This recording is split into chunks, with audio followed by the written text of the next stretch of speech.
आज का महत्वपूर्ण टॉपिक है मानव वध से संबंधित और लॉ में बीएनएस की धारा 100 में आपराधिक मानव वध। ये सवाल आपको हर जगह मिलेगा, किसी भी कंपटीशन में जाएंगे तो भी, और वैसे भी ये बहुत महत्वपूर्ण सवाल है। तो आज हम लोग आपराधिक मानव वध पर चर्चा करते हैं। आपराधिक मानव और वध, ठीक है, मानव के वध की बात करते हैं तो सबसे पहले जो है हमें मानव वध समझना जरूरी है। तो मानव वध का मतलब किसी मनुष्य का वध, वध का मतलब मृत्यु करने से है। जब किसी मनुष्य की, किसी मानव की हम मृत्यु करते हैं तो ये कहा जाता है कि ये मानव वध हुआ है। तो सिंपल सी बात है, यहाँ हत्या शब्द यूज नहीं करेंगे क्योंकि हत्या एक अलग से अपराध है। तो हम लोग आमतौर पर हत्या के नाम से ही जानते हैं, लेकिन यहाँ हम लोग बीएनएस में दो नामों से, किसी भी मृत्यु को दो नामों से जानेंगे। एक आपराधिक मानव वध और दूसरा जो है हत्या। हत्या और आपराधिक मानव वध दोनों अलग अलग धारा हैं, दोनों अलग अलग अपराध मानता है कानून ने, और दोनों में मृत्यु हुई होती है। टेक्निकली चीजें अलग हैं, लेकिन सामान्यतः जब आमतौर पर हम देखते हैं तो दोनों में मृत्यु हुई होती है, और आम आदमी दोनों को मर्डर ही कहता है। आम आदमी के लिए दोनों में कोई अंतर नहीं है, लेकिन कानून का छात्र होने के नाते आप लोगों को यह समझना बहुत जरूरी है कि जो है हत्या क्या है और मानव वध क्या है। तो हत्या और मानव वध में अंतर है, ये आपको जानना पड़ेगा। तो कोई भी मानव वध का मतलब है कि एक मानव के द्वारा दूसरे मानव की मृत्यु करना। और मानव वध जो है वो दो तरह का होता है। कोई भी मानव वध जो है वो दो तरह का होगा, एक वैध मानव वध होगा और एक अवैध मानव वध होगा। वैध और अवैध, कोई भी कानून या ऐसे कह लो कि बीएनएस एक मृत्यु को वैध मानता है और कुछ कामों में जिनसे मृत्यु हो जाती है उसे अवैध मानता है। तो जो मृत्यु वैध है उसमें हम अपराध नहीं मानते, इसमें हम क्षमा कर देते हैं। अगर आप वैध मृत्यु कर रहे हैं तो ये क्षमा के योग्य होती है और इसमें दंड नहीं दिया जाता है। लेकिन दूसरा जो तरीका है वो है अवैध, अनलॉफुल। तो जो अवैध मृत्यु होगी उसको हम अपराध मानेंगे, और इस अपराध में हम दो तरह के अपराध को शामिल करेंगे, जिसमें आपका हत्या, जिसे आमतौर पर हर व्यक्ति जानता है, मर्डर, एक तो ये आ जाता है, हत्या के नाम से जानते हैं जिसे। और दूसरा जो हम लोग जान रहे हैं, है ना, धारा 100 लिख देते हैं यहाँ, 100 का मतलब आपराधिक मानव वध। तो धारा 100 है, ये भी आपको यहीं आ जाएगी। इसी में दहेज मृत्यु आ जाएगा, डॉबी डेथ जो होती है, ये भी दूसरी उसी में आ जाएगी। और इसी में जो आत्महत्या शब्द यूज होता है, जैसे आईपीसी में जो 306 थी जिसमें, वो शब्द भी यही आते हैं, क्योंकि आत्महत्या का दुष्कर्म वगैरह जो होता था तो ये भी सब उसी में आते हैं।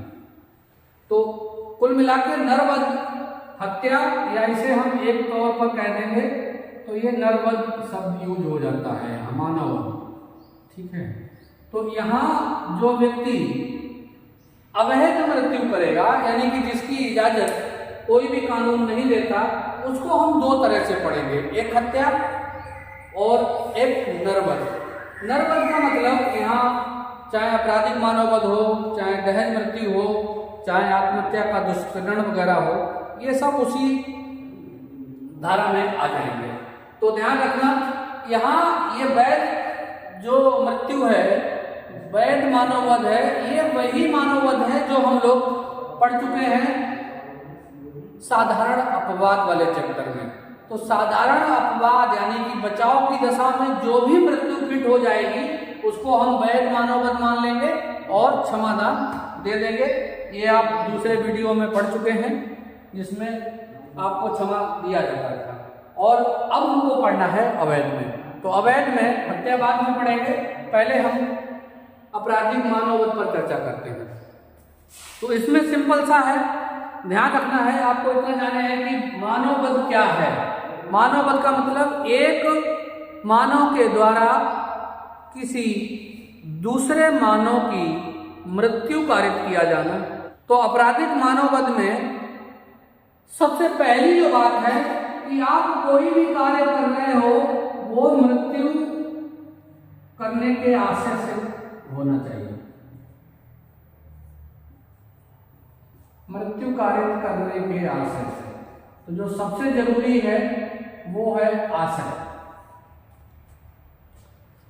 तो जब तक कोई भी, क्योंकि हम लोग जब पढ़े थे आवश्यक तत्व है कार्य, और कार्य करके ही किसी को कोई अपराध करते हैं, तो जो कार्य कर रहे हैं अपराध करने का, तो वो कार्य करने का जो हमारा आशय है वो है मृत्यु करना।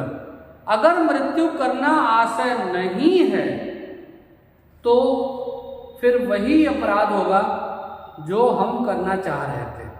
और यहाँ व्यक्ति प्रथम दृष्टया मृत्यु कारित करने का आशय लेकर ही चलता है।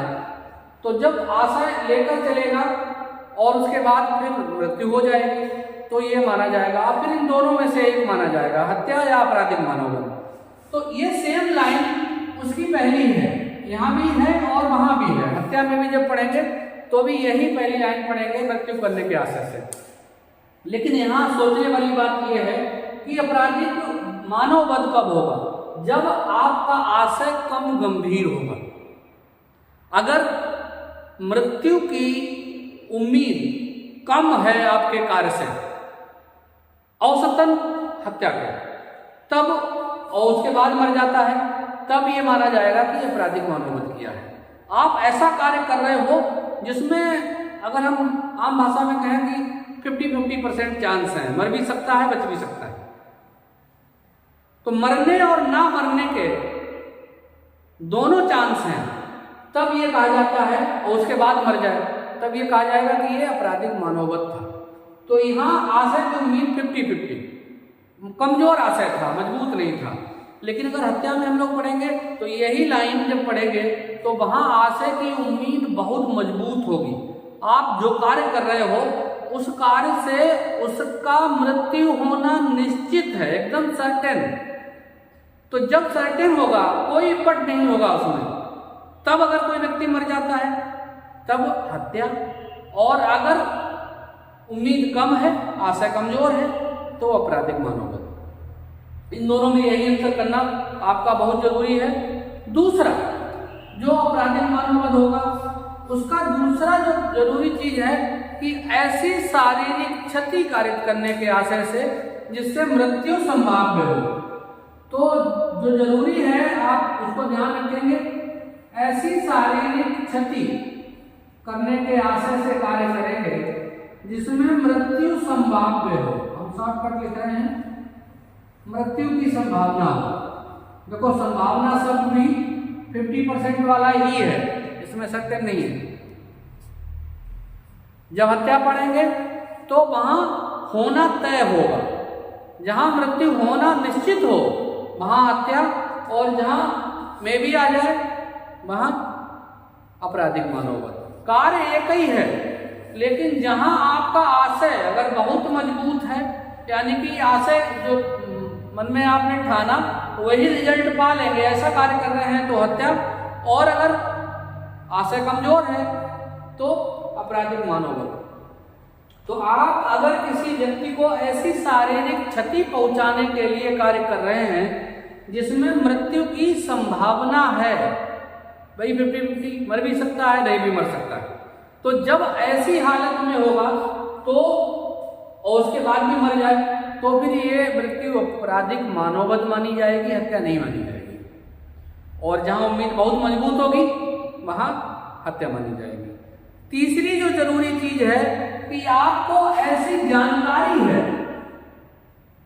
मतलब जो आप कार्य कर रहे हैं, यानी कि जो नुकसान पहुंचाने के लिए जो कार्य कर रहे हैं उसकी जानकारी है, और ऐसी जानकारी है कि इससे वो उस व्यक्ति की मृत्यु कारित हो जाएगी। तो मृत्यु की उम्मीद है, यानी कि ऐसी आपको जानकारी है कि ऐसा कार्य जो आपने किया है, जानकारी है, केवल ज्ञान है, उसका ध्यान रखना, और उससे मृत्यु कर सकता है, मृत्यु हो सकता है, ऐसे कह लीजिए। तो यहां भी सपना ही शब्द लगा है। तो ये 3 चीजें आपको जाननी है। तो यहां को ध्यान रखना, यहां भी संभावना है और यहां भी संभावना है।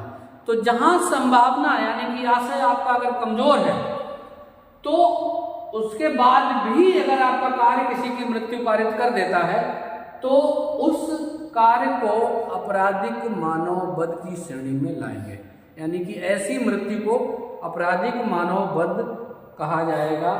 तो ध्यान रखना है, जब एक व्यक्ति किसी अन्य व्यक्ति की मृत्यु कैसे इन में से कोई कार्य करके कर देता है, कोई कार्य करेगा इन तीनों में से और कर देता है, तो ये अपराध आपराधिक मानववध कहा जाएगा। मैं आपको कुछ उदाहरण बता दूं, और ये उदाहरण जो है आपको और आसान करेंगे। जैसे पहला उदाहरण आप समझिए, मृत्यु करने के आशय से अगर कोई व्यक्ति किसी व्यक्ति की मृत्यु कारित करना चाहता है और उसने ऐसा कोई प्लान बनाया जिसमें वो काम करके उस व्यक्ति की मृत्यु कर देगा। सिंपल, जैसे उसने एक गड्ढा खोदा और गड्ढे के ऊपर महीन लकड़ी वकड़ी पत्ते वत्ते बिछा के ऊपर उसके मिट्टी डाल दी। उसे पता है कि ये व्यक्ति रोज इधर जाता है और उसने प्लान बनाया कि इधर से निकलेगा, इसके ऊपर से निकलेगा तो गिरेगा और मर जाएगा। अब उसका आशय क्या है, इस व्यक्ति को इस गड्ढे में गिरा के मार डालना। वो ये समझ के निकलेगा कि ये गड्ढा वही आम रास्ता रोज वाला है और यहाँ से निकलता ही है, और उसने ये प्लान बनाया। वो व्यक्ति जाता है, यहाँ से निकलता है, वो रोज की तरह जाता है, गड्ढे में गिर जाता है। अगर ये मर गया तो आपराधिक मानववध। लेकिन आपराधिक मानववध क्यों है, यहां आपको सोचना है। क्यों? क्या गड्ढे में गिरने से किसी की मृत्यु निश्चित है?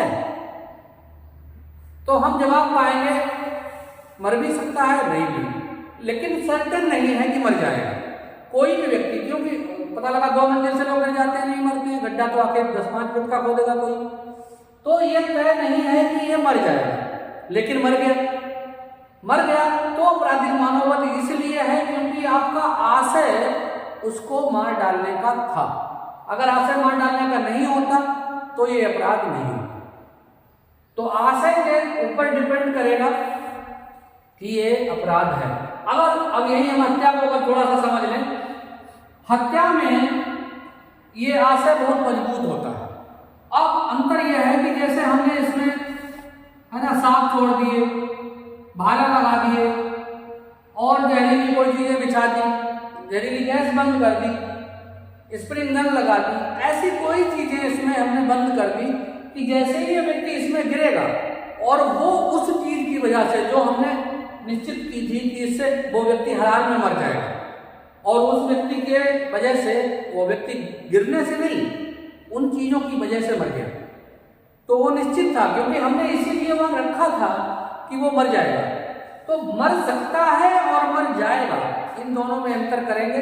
तो ऐसी हालत में ये हत्या आएगा, और वहां जो 50-50 था, मर भी सकता है नहीं भी मर सकता है, फिर मर जाए तो आपराधिक मानववध। तो ये दोनों लाइन सेम है हत्या और आपराधिक मानववध में।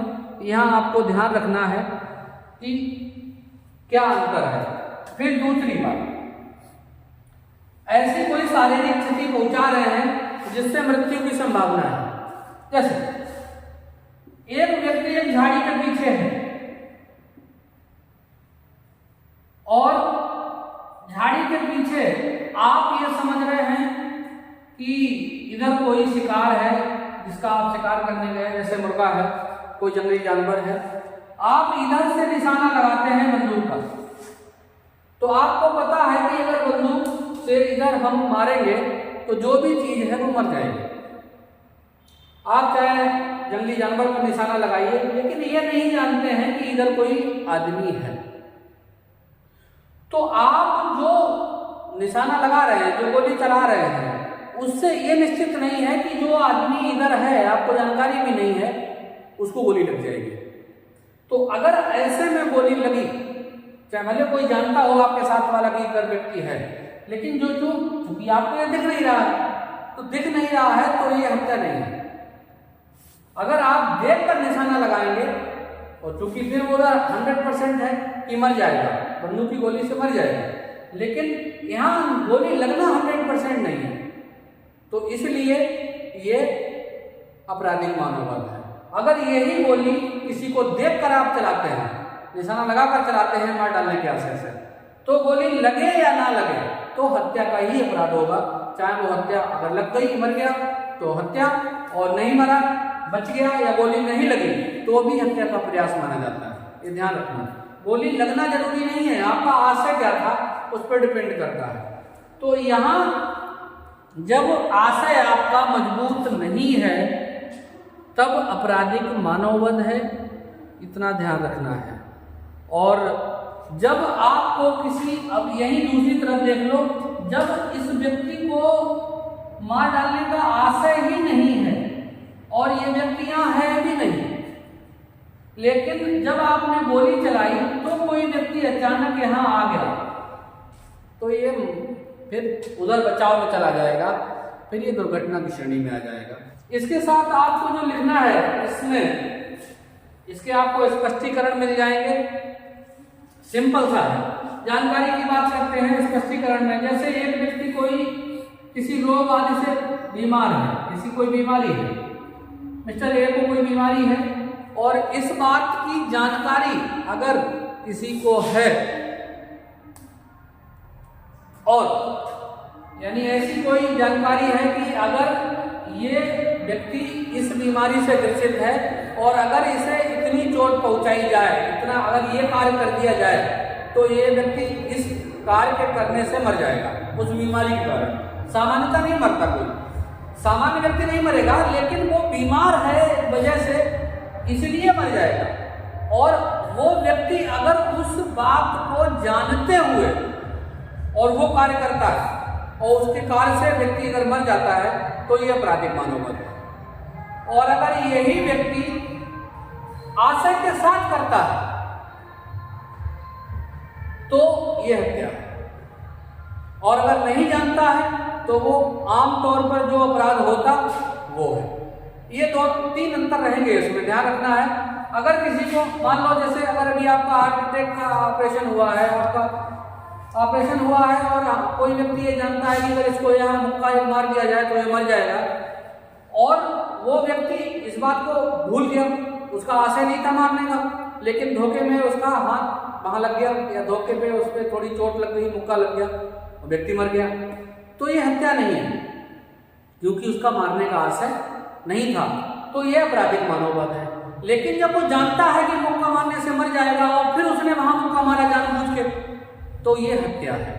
लेकिन कोई व्यक्ति जानता ही नहीं है कि इसको चोट है, बीमार है, इसका ऐसा करने से कोई व्यक्ति मर जाएगा, और फिर अगर आपको वो मुक्का मार देता है तो वही मुक्का केवल चोट की श्रेणी में आएगा, उपहत्या की श्रेणी में आएगा, मृत्यु की, ना तो आपराधिक मानववध माना जाएगा और ना हत्या माना जाएगा। इतना ध्यान रखना है, ठीक है। दूसरी चीजें आपको ध्यान रखनी है कि जैसे एक चीज यूज किए हैं आप, गर्भ में, अगर गर्भ में कोई शिशु है, कोई भी शिशु यानी कि गर्भावस्था की बात हो रही है, माँ के गर्भ में कोई शिशु है और माँ की अगर मृत्यु कर देता है तो माँ की मृत्यु के साथ जो गर्भ में शिशु है वो भी मर जाएगा। तो या फिर केवल शिशु की मृत्यु करने के लिए कोई कार्य करता है, जैसे अबॉर्शन वगैरह जो होता है, तो उस शिशु की मृत्यु के लिए हम उसे आपराधिक, मानववध या हत्या का दोषी नहीं मानेंगे। वो फिर उधर आपका जो शिशु मृत्यु का जो एक चैप्टर है पूरा वहां जाएंगे। यहाँ इसमें हम धारा 100 में दोषी नहीं मानेंगे गर्भ में रहते हुए। लेकिन अगर गर्भ के बाहर कोई भी अंग उसका निकल आता है तो यहाँ फिर हम उसको मानववध के लिए दोषी मानेंगे। इन चीज़ों का ध्यान रखना है। और इसका जो दंड है वो धारा 105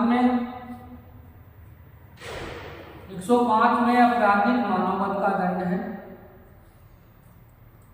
और इतना सा आपको करना है।